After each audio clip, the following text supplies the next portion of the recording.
Chapter 15: The Unsuccessful, Ugly, and Obnoxious Vampire.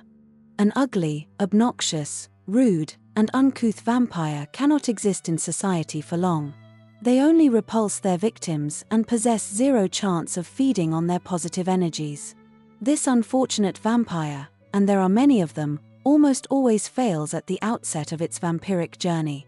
Their rage and annoyance at not achieving their ambition readily lead them into a life of crime.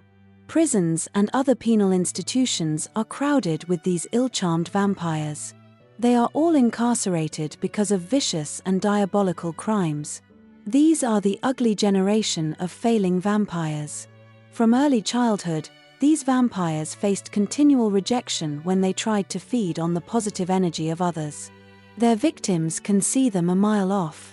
They repulse and reject them quite easily.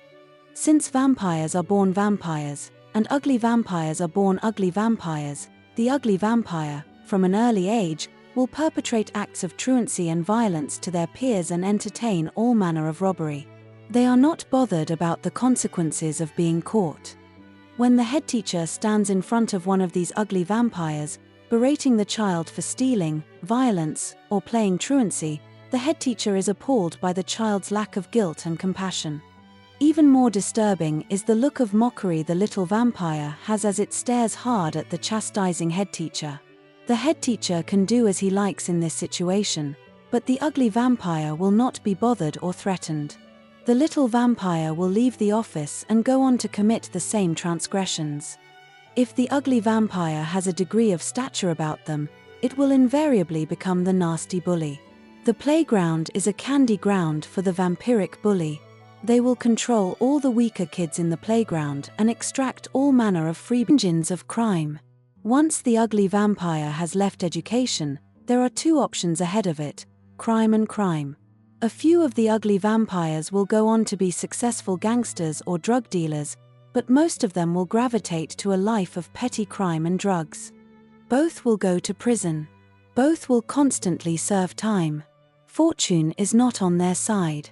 Misfortune, treachery at the hands of others, or simple, bad mistakes will put these career criminals and ugly vampires back behind bars.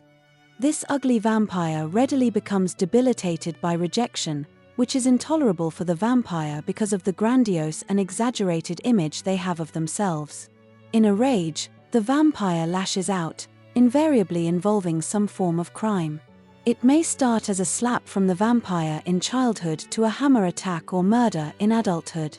The cause is always the same: pure mortification and shame at their circumstance.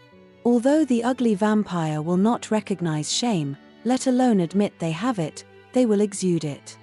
Shame is a public emotion for all to see. Most normal people enduring shame or mortification will seek out some crevice or rock and hide under it until the emotion has passed by the society. The ugly vampire will entertain no such action. It will be determined to find the persons guilty of humiliating them and deliver such punishment as the ugly vampire deems fit. The ugly vampire is above any conceivable sense of guilt. There is no way this creature would accept any responsibility that its actions have led to failure. Obnoxious vampires can be extremely convincing in this denial because they believe implicitly and unreservedly that they are not at fault. Every ounce of energy within the ugly vampire contributes to this cause. Even when the facts are overwhelming that the ugly vampire is the cause of the failure, the vampire will not admit the fact. They will leave the occasion with only the view that they are the victim. Such is the warped certainty of the ugly vampire's mind. Although ugly and successful vampires can lead very different lives, they often possess and demonstrate the same vampiric characteristics. The ugly and repulsive vampires operate in all careers of life.